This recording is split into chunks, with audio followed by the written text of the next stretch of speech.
Welcome to Design Foundations, the podcast where faith, family health, and true wellness come together. I'm Kelly, an integrative health practitioner, optometrist, and mom who's been where you are. I know how overwhelming it can feel to navigate health challenges for yourself and your family. That's why I'm here, to help you uncover the root causes of those struggles and help you build an unshakable foundation for a thriving life where you feel rooted, replenished, and restored. In each episode, we'll cut through the noise, talk about practical tips, and share real-life stories to encourage and equip you. You've got what it takes to create lasting wellness. I'm just here to help you get there. Let's dive in.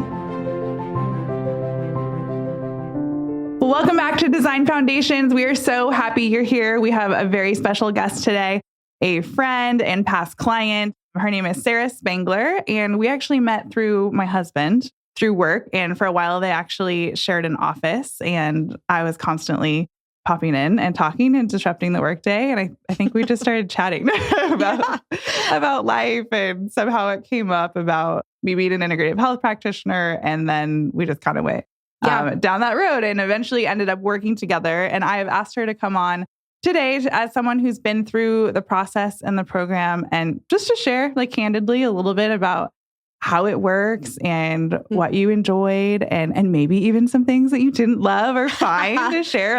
There's nothing I didn't love. Always room for improvement. But I think it's just really great for women to hear just someone that's been through it, or who maybe wasn't as open to the natural route, and how that affected you and what that looks like. So thank you for having me on. Yes. It's going to be fun. Welcome. I'm actually very excited. I love to just talk to Sarah all the time. We actually connected today when I walked in the office. She was actually cleaning her coffee cup or doing dishes, and we connected on how much we hate to empty the dishwasher. Hate emptying the dishwasher. Yes. She said, I'll fold laundry all day. Please don't make me empty the dishwasher. As a matter of fact, that's why you have children sometimes, to take care of the chores that you hate. Right? The tasks, what can I get rid of? Yes. That is one I often leave. I'm not going to lie. I don't mind loading it, but I leave it for Jim, who doesn't mind, or one of my it's funny. Why is it that we hate certain things, but then enjoy other parts? I don't know. I know. It must be the organization of the dishwasher I find highly fulfilling, but then putting it away should also be fulfilling. It's not. I know. And it takes 5 minutes. Of all the things, it's actually one of the quickest. Right. So, anyway, here's to hating emptying the dishwasher. Here's to that. Okay. So I've got some questions that we can kind of free flow on, but I'm just going to kind of walk through. So one of probably the obvious is when we started working together, or maybe before even we did, what were the things going on, maybe physically, emotionally, that you were like, maybe I do need a health coach, or I need to look at a different avenue for addressing some of these things? Yeah, that's a great question. I was actually just thinking about the phases of life that I've been through in my health, right? And I would say predominantly, when I have said over the course of my life, I'm going to improve my health, what I really mean is I'm going to lose weight. Mm-hmm. That is almost always what I mean, even though I'm not saying it. So what had happened right before, we kind of casually just had this conversation because, you were in the office and you were sitting kind of near my desk. I'm like, what do you do? And when you said what you did, what I was processing in my mind was, for the first time in my life, I was dealing with these chronic headaches and a kind of general aches and pains in my body that I couldn't figure out. I couldn't pinpoint what was causing it. And that was more important. That was more prevalent in my mind than losing weight. And so it was probably the first time ever, if I were to say, or actually I did say to my sister, I'm working with a health coach. I'm going to get healthier. I didn't mean lose weight. I meant, please solve my headaches. They're just so debilitating. They make it so you can't progress through life correctly because you're constantly managing and not wanting to make it a deal for everybody else, managing it on your own solo. And if I can't solve that, I can't really do much of anything. So that's where I was when we connected, was these awful headaches, and what are they connected to? And I hadn't been able to solve it. It had been going on for, honestly, I'm not even sure. Sometimes those things creep up on you, and it could have been going on for a year. And I was making excuses for it, but maybe in that moment, I'm it's been going on for a few months. I don't know. Again, it could have been years and years, and it just got really, really bad. but I was at my limit of like dealing with it on my own. Well, it becomes your new normal, I think. And that is really common for people that would we get this baseline of like just constantly not feeling well. And we, over time, just start to we don't even realize how good we can feel because we're just kind of feeling junky all of the time. Right. I love that you brought up the losing weight because that's very, very, very common. There are multiple people listening right now that are in that same boat. But I think what's so interesting is that when we want to lose, we actually are going to struggle to lose weight, especially consistently and long term without putting the foundations in place. And I know you realize that now, but we jump into whatever it is, like Weight Watchers or keto or right to like get the weight off, but it typically doesn't maintain. And that's because those foundations aren't there and are missing. Yeah. Okay. So chronic headaches, that was definitely at the top of the list. I know at the time you were dealing with like some plantar fasciitis. Yeah. Yeah. Which again, who knows how long I'd been dealing with that. And I didn't make a connection. Like when we had our first intake conversation, I'm listing things that are bothering me, but nowhere in my mind were they connected to one another. I'm just like, oh, and my feet hurt a lot. and I've got this like numbness in my arms at night. And years ago, I had thoracic outlet syndrome in one shoulder and I had a rib removed and I was having similar pains in my other arm. So I'm thinking, oh no, I'm going to have another rib removed. Like to me, they're all disjointed. And yeah, so all those things I was dealing with. Yeah, like compartmentalized, like shoulder, foot, instead of like the body all working together. Yep. Or that something like the liver could affect those other areas of the body. Really even thought about my liver. Oh, right. Yeah. And now we think about it all the time. Right? Okay. So that's kind of where you are. What doubts or things were going through your mind potentially before you actually joined Design Family Wellness? Like what were some of the things that you maybe like doubts, curiosity, things you were unsure of? Yeah. You know, there's other people listening that are thinking, thinking those. Okay. Great question. What doubts? I would say my biggest doubt was probably in myself. In like, she's going to give me, I knew you're going to give me some things to do that are not going to be about weight loss. And will I be able to commit to those things? Because almost 50 years of being alive, and every time you're working on your health, you're weighing yourself. And so can I go 6 months and think, I don't care what that says. All I care about is like these foundations. So I first doubted myself, like, can I actually commit to these things? And, I didn't do them all very well, but I did enough that, and I'm still working on quite a few of them that I realized that these are important. Doubts about the program. I don't know. I'm a pretty trusting person. I trust in other people's expertise for the most part. So I definitely trusted that you knew some things I didn't know. But again, it's a constant battle. It's kind of like, I don't know if I have a good parallel, but it's a constant battle to say, here's a parallel. If you go to an event and you're like, I'm going to make this event about other people, but the whole time you're like, do I look okay? Like, is my hair okay? I mean, you want to make it about other people, but you can't help yourself about thinking about yourself. Same thing with health. I'm like, I'm going to make this about my health. And I'm sure she is too. But every once in a while I'm like, but I really want to lose weight. Yeah. So I'm going to like, even though she says, did you just add that on? Right. Like, yeah. Even though she says, don't eat like packaged foods, that packaged food says it's 1 point for Weight Watchers. And I feel like I can control, like that's a controlled thing. I should do that.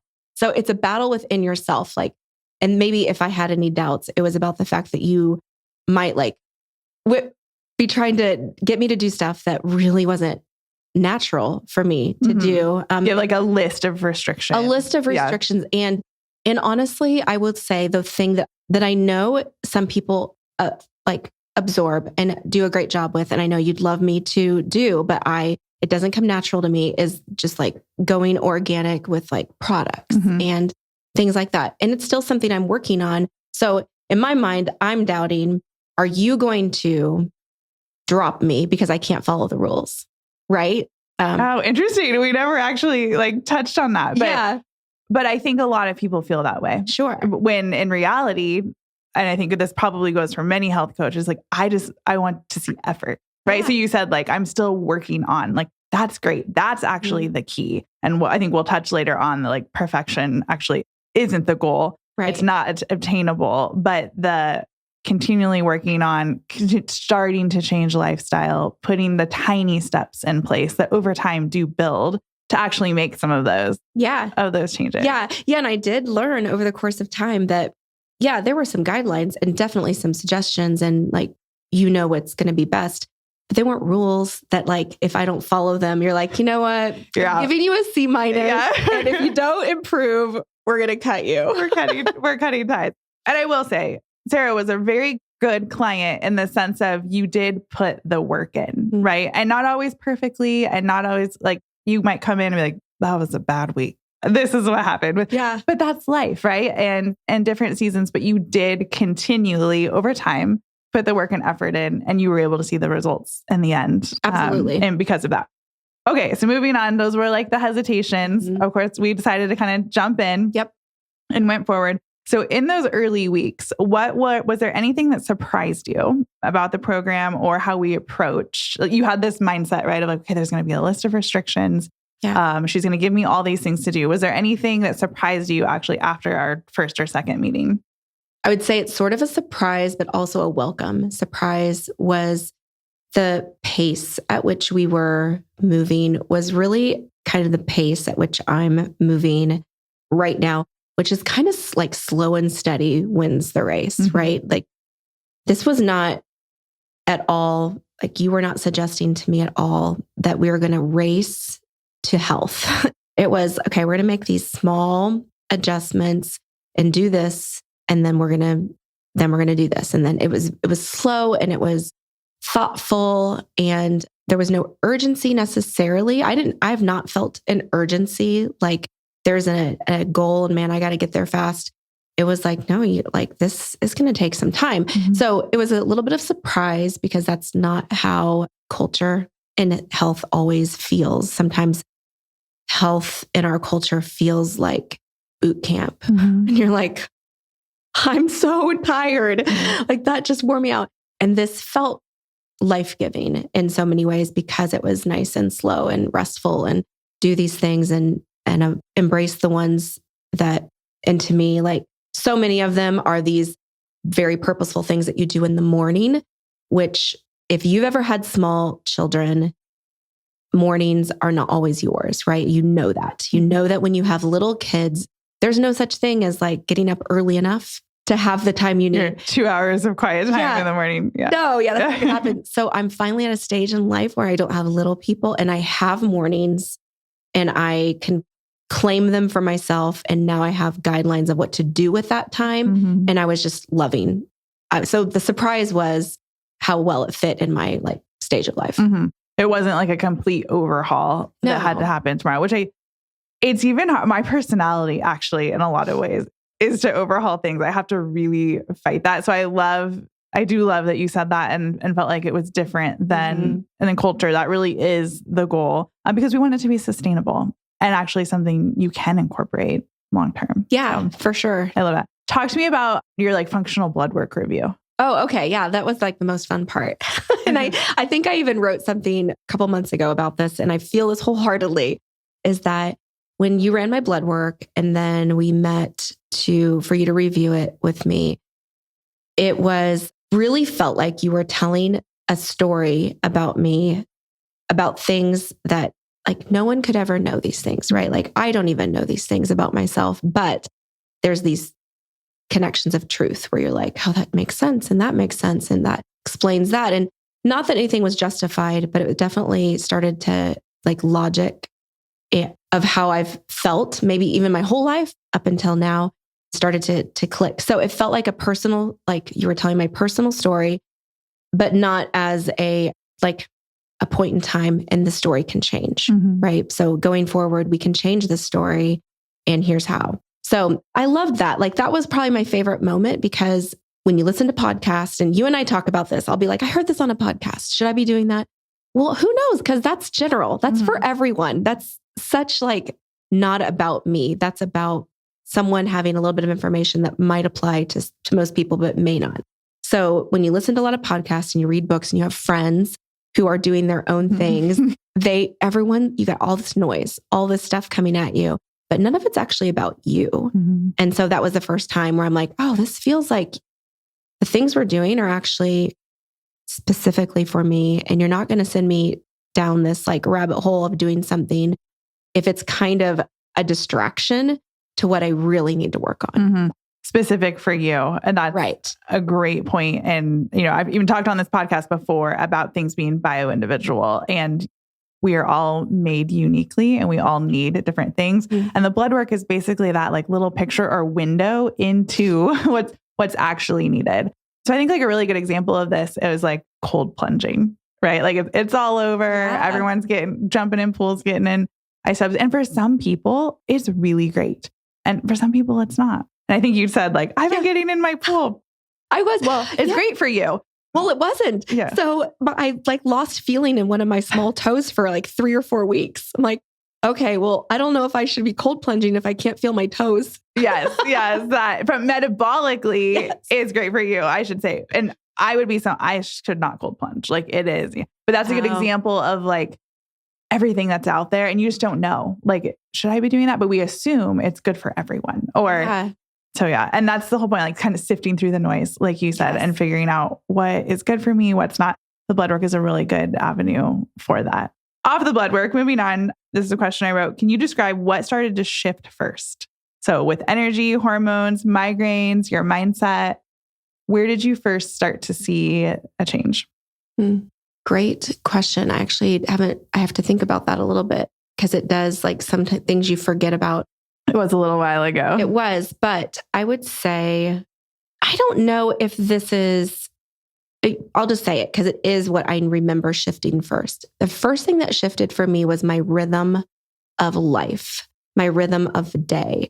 So committing the discipline of creating a schedule for myself every day that fit in the things that I knew I needed to do for the foundation of health. And even though physically there were then also things felt, I think emotionally and mentally, I was feeling more stable because I had this rhythm of a schedule on a daily basis that I could count on. And even if I'd had a bad day, like we talked about, but I know what I'm going to do tomorrow. And I know I'm going to get up to a certain time and I'm going to do a certain thing and I'm going to feel a certain way. And so the habits to open up and create this space in my week to do the right things was probably the first thing that I felt. I love that. That's what's supposed to be first, right? Starting to build those rhythms into your actual life, right? It's easy to say like, here's the rhythms. And maybe, I don't know, you're someone who has to go to work at 5 a.m, right? And you have like a wonky work schedule. It's like, what's practical for my lifestyle? And so being able to schedule in the things that you needed to do. I love that. And that's exactly what's supposed to happen first so that you can obtain any physical changes, right? Yeah. And know that it's doable on a consistent basis. Yeah. Because we have all done things for our health where we had to shove it into a schedule and it doesn't work. And that in and of itself is so stressful that like the stress alone makes you give up. And this was not stressful. Yeah. I can't do this. This isn't practical. Right. This is not working. I hate this gym. I cannot eat 300 grams of protein a day and sit in a sauna and lay in the sun and whatever. It's got to be, what are the 2 or 3 things that I can do consistently in my lifestyle? And I think knowing that there's options and you can pick and choose those. It's not completely 100% prescribed in that way. Okay. So you have older kids who live with you. And so we would talk about meal times. I think this is important because it's probably really relevant to people. And you might have been eating a little bit differently than like other people in your house. Just how did you manage that? How did that go? What things did you put in place to be able to do that? Yeah, I'd say it's still a work in progress for sure. But I knew that when you think about a meal that you're making for your family, for me, when the kids were little, quick and easy is going to be like the base of it is like a pasta, right? And then you're going to throw some sauce on it. So already it doesn't work for someone who's trying to increase protein and vegetables and the things that are going to actually nourish you. So I had to do kind of a mind swap and build all my meals with the things that I needed, regardless of what I thought my kids needed or wanted. They're old enough. They can fend for themselves. Figure it out. So build it. So every meal, it starts with protein and vegetables. And then if we want to have rice or pasta or bread, if they want that, it was the extra. It was the add-on piece that I didn't have to like, if someone's making lasagna, like occasionally my nephew will make lasagna because he makes it really well and like scrape the inside off the pasta so I don't have to eat the carbs or the gluten. And so like, it wasn't that, it was the opposite, where if someone didn't want the vegetables, they're going to have to remove those. So the removal kind of flip-flopped. So yeah, so I built my meals that way. And then, just kind of because they're older kids did come to the fact, the logic that we do not have to eat the same thing every night. We can grill a bunch of chicken. I can have some vegetables. And if they would rather have like mashed potatoes and whatever, like we don't have to eat the same things every night. The other thing though, I will say is they're going to eat what I make, right? At the end of the day, amen. They're going to eat what I make and they're fine. It's not as convenient. It's not as fast as maybe what I did when they were toddlers, but they don't want to cook. So they get used to it. Yeah. That was going to be my next question is, did you find that they just started to eat what you were eating or like the changes that you were making, they just, slowly adapted to? And absolutely. And I will say this one other thing is that my nephew is from Cameroon, Africa. He's like a young adult and he's living with us right now. And in Cameroon, protein and vegetables are very, very expensive. So the base of their diet is all carbs. Like what he is used to eating his whole life is they will have carbs and no protein. Like their dinner could be rice. Their dinner could be bread, but no vegetables, no proteins. And he has made the adjustment, the shift, and he's fine. Like at first I felt bad because I'm sure he's like, where's the rice? Right. This is so different. Yeah. But he's adjusted and he's fine. And I think he enjoys it. And he's learned how to grill. And all of that has been part of his like introduction to America. Yeah. Right. Okay. So we definitely saw some changes in like meal times with your kids. What about with your husband, with your spouse? I know at one point we had talked and you had said, oh, like, he's starting to do some things with me. Yeah. How did that look? So what's really cool with my husband and I is that we have tended to go through like health declines and inclines together over the years. And this one, when I first started out working with you, I think most of the stuff that I was doing was pretty personal. It was things that were a little bit like controlled in my own bubble. And so not that he wasn't on board, but it just wasn't affecting him too much. And so then the further we got through the process, I was starting to implement things that were affecting him with more exercise and more fitness and different kinds of eating patterns. And also he's trying to do his own things, but realize let's just align, what we're doing and let's do the 10,000 steps together. And when we are doing our strength and fitness, let's do it at the same time of the day. So he jumped on board with the rhythm of life, which is so helpful for so many reasons. One is accountability. Like even, I didn't tell you this yet, but I have like a little bit of, maybe it's allergies or something. I don't know, a little bit of drainage. So when I woke up yesterday and today, I'm like, oh, I just don't feel good. Like I feel like I should not do my workout. And he didn't do his either, which isn't a good thing, but it is because we're mirroring each other and we're kind of reflecting off of each other. So it's been really great. I mean, other than that, we have really done a great job of like, let's do our steps and let's go on one extra walk together at the end of the day because we both, how many steps do you need? I need this many. So yeah, he's on board. And when we go to restaurants, he's like, okay, we need to go somewhere that has really good, healthy protein. And when you live in a state that has like the most Mexican restaurants that you can ever imagine, avoiding Mexican is like avoiding a pretty hard, like a runny nose, right? You're like, oh, it's everywhere. So we can make that effort together and we can find new places. Yeah. And it's just more fun. It is. Right. Like Jim and I work out together and we haven't always done that. I'm like, this is so fun. Why have we not always been doing this? So yeah, it allows even for that extra time, but it's really neat to see when it starts to kind of bleed into families, right? Meaning like the kids, the spouse, and because it starts to become even more of a lifestyle. And we talk a lot about younger kids. You've got older kids living with you, but like they're watching and like more is caught than taught, right? And it's like a legacy that you start to build like, hey, you can take good care of yourself, your kids are starting to adapt some of those things. So it's like kind of the icing on the cake or like the extra when that happens outside of just the personal journey for somebody. Yeah. And I actually have an example of that. It just occurred to me. So I ran into my oldest son this past weekend, and he's 22 and married. So he's got his own life, their own rhythms. And I noticed that he just looked a little healthier, like a little trimmer. And I'm like, Dalton, you look really good. Like, what are you doing? He's like, oh, I'm doing 10,000 steps a day. Like, oh, I think I know where you got that. I know where he saw that. Which is just one little thing, one little lifestyle habit.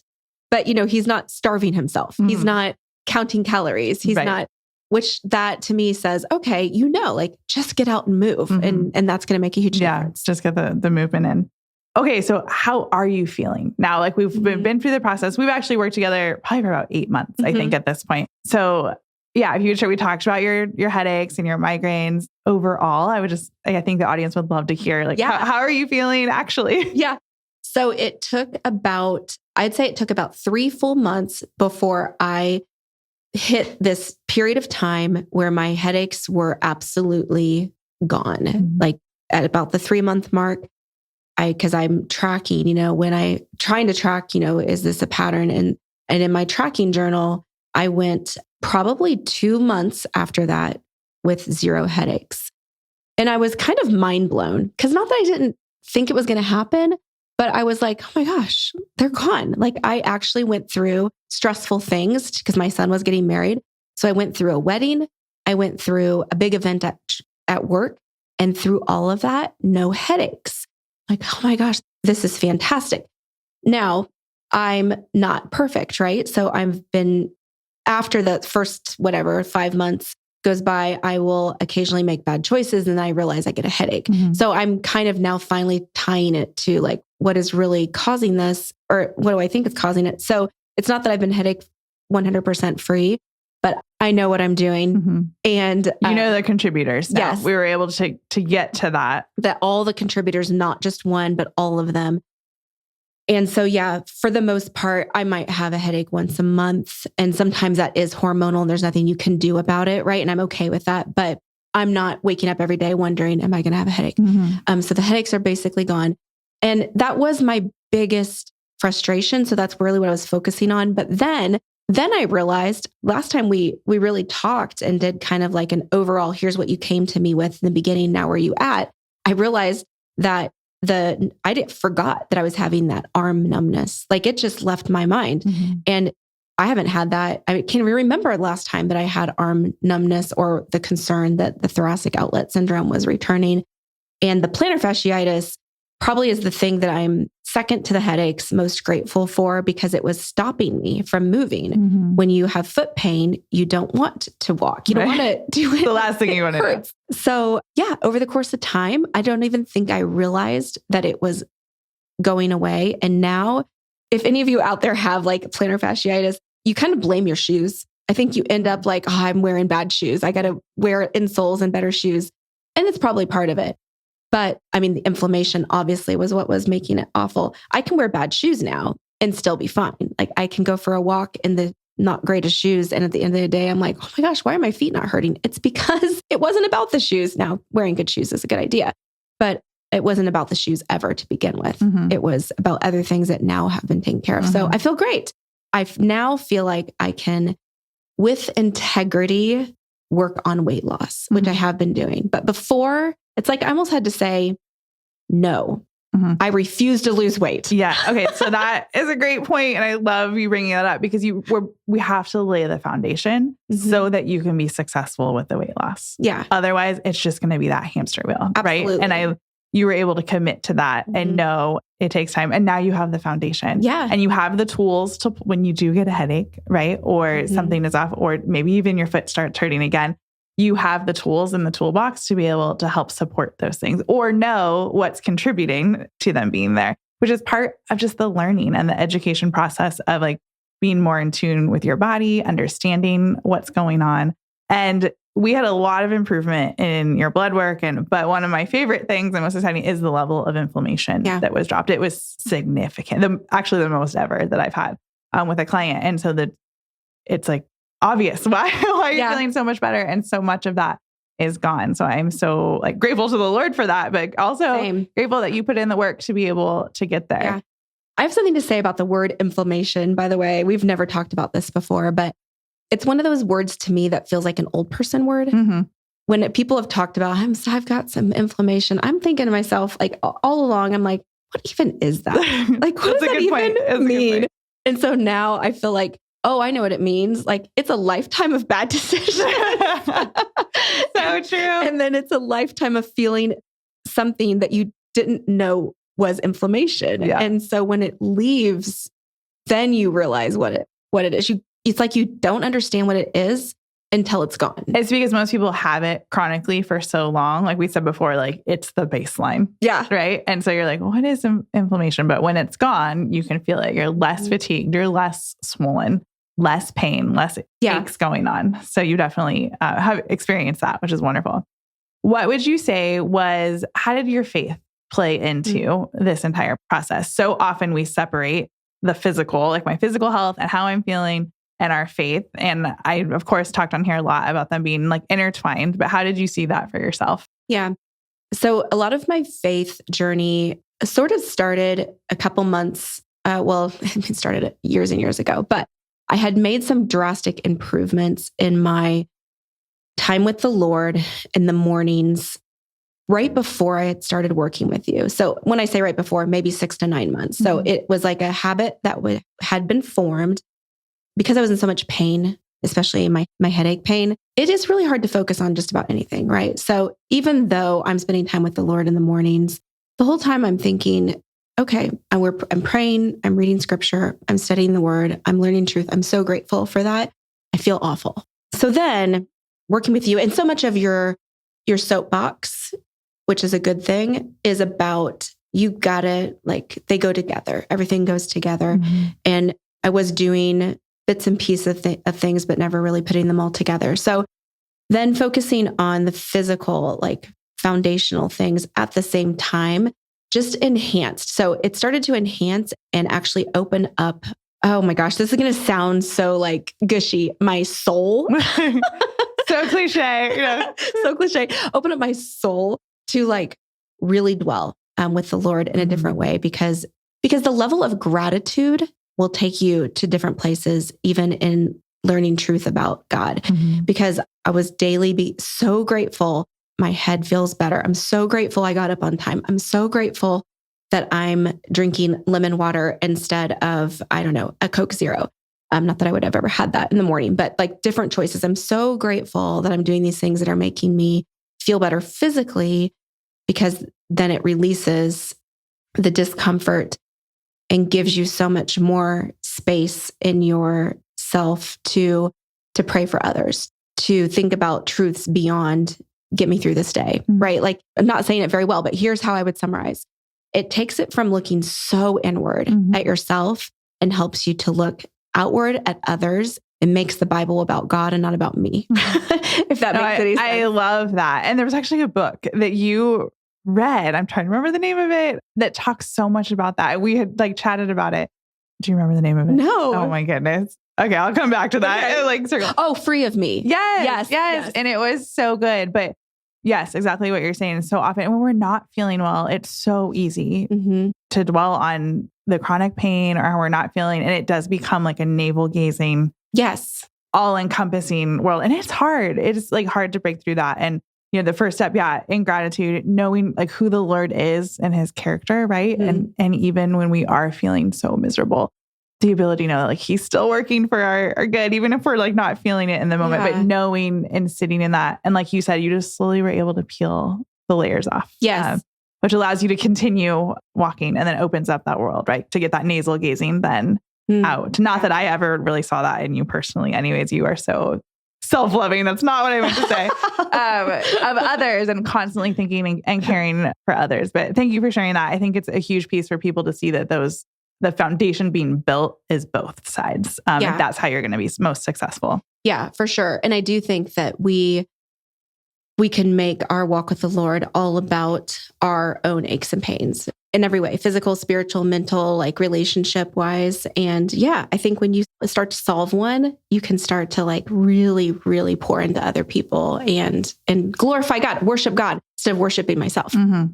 Yes. Thank you for sharing that. Okay. So there is a mom who's listening, who's thinking, right? I'm too tired. I'm too hormonal. My mood swings are crazy. I'm so behind. What would you say to her?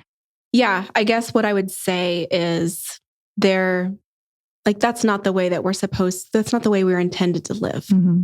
And when you even think about back in the days when we didn't have all the things in culture that we have, life was stressful then too, but there's this embracing that there's a different way to live and we can slow down. And I think a lot of it's about slowing down and just doing one thing, taking one thing that we can handle. And it's not a race, going back to that. It's a slow and steady really does win the race at the end of the day. Taking a deep breath and figuring out what's the one thing you could do. And what I was saying just a second ago, I think maybe isn't even more important, is not accepting that is okay, that that's your reality. If you're feeling awful, if you're like, I am too stressed, I'm too tired, I'm working too hard. Yeah, that's not okay. Like, that's not how life is supposed to be for you. I don't think that's the way God intended it to be. And you can choose differently.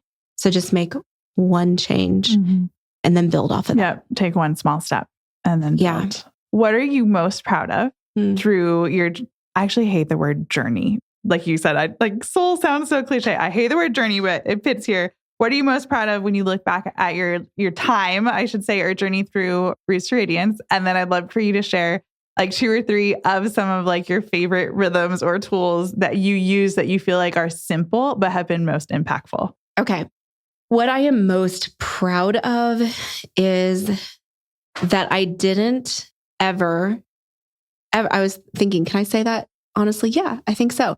I didn't ever find a failure in a moment or a day to be the end of this plan for me. Like I didn't ever interpret like I had a bad day, I had a bad week as, this isn't going to work for me. I'll stop doing it. And maybe in 6 months, I'll find a plan that works. I never gave up on it because really in the essence of it, you realize this isn't a moment by moment. Like this isn't a fail, succeed. It's just make a lot of better decisions over time. It's changing a lifestyle. Completely changing your lifestyle. So I'm proud of myself for not giving up on it because we all give up on stuff. All of us. Yeah. Cause who can do keto the rest of their life? Right. Like it's just not going to happen. And yeah, all those things have worked in the past first, but then you give up on it. You do Weight Watchers, then you give up on it. You do, oh, please don't do Optavia. But if you do that, you give up on it because you realize you're like starving, all those things. So yeah, I didn't give up. And then what are my favorite things? I love the warm lemon water in the morning. And at first I didn't like it at all, but it is every morning. I look forward to warming up some water, putting some lemon juice in it and a little salt and having that. It kind of feels like the taste of lemon tastes healthy. So it's like I am ingesting something healthy from the get-go in my morning. And I don't know, it's so like motivating. So, and for anyone that's wondering why she's doing that, drinking warm water is easier on digestion than cold water. So it's hydrating the cells. The lemon is helping to increase stomach acid to help them to get that going in the mornings. And then the salt is actually helping the adrenals to help handle the stress that we're about to log into and encounter. So yeah. And so people either love or hate that one. So it just depends. It depends on the person. I think I love it because it really does. I'm making the first choice of the day is health. It tastes like health. Yeah. If you've ever had lemon, it tastes like health. It tastes like health. And okay, what's another one that I am proud of or not proud of? I enjoyed, so many things. I guess I would say the procedure of cutting out packaged foods is really interesting to me. To me, it's like a treasure hunt because for me, it is just how I've shopped my whole life is things that are in packages that I can grab or give to my kids. And how do I find those same things, that same level of what I thought was nutrition in something that isn't overly processed and and packaged. Not that a package is inherently wrong, but it does make you think it's been processed usually. So I don't know. It was to me, it's been fun to like look and figure out and kind of like catch companies like tricking you, right? Like you learning to read labels, what's actually in it. This is going to be like a good health choice. And then you read it and you're like, no, it's not. I'm smarter than that now. So I don't know, feeling like I'm not going to be tricked anymore. I've enjoyed that. Not that I haven't chosen things because they are easy, but I don't feel like I'm being tricked, if that makes sense. You just have a little better understanding of where you're coming from and making those choices. Yeah. Well, thank you so much for sharing today. I always love chatting with you, but just sharing your experience, your vulnerability. Thank you so much. Yeah. If you are ready to take that next like small step, and I'll put the link in the show notes for just a call, just a consultation, and we can just chat. Like, where are you at? Is this something for you? Is it not? But I definitely encourage you, if you're thinking through some of those things, like I'm just too far gone. I'm too busy. My schedule is crazy. I don't know how I would ever implement any of those things. We are there to meet you where you're at. So take a look in the show notes, grab that link, but share this episode with anyone you think it would resonate with, whether it's you or someone else. And you can always find us on Instagram at Design Family Wellness. And we'll see you next week.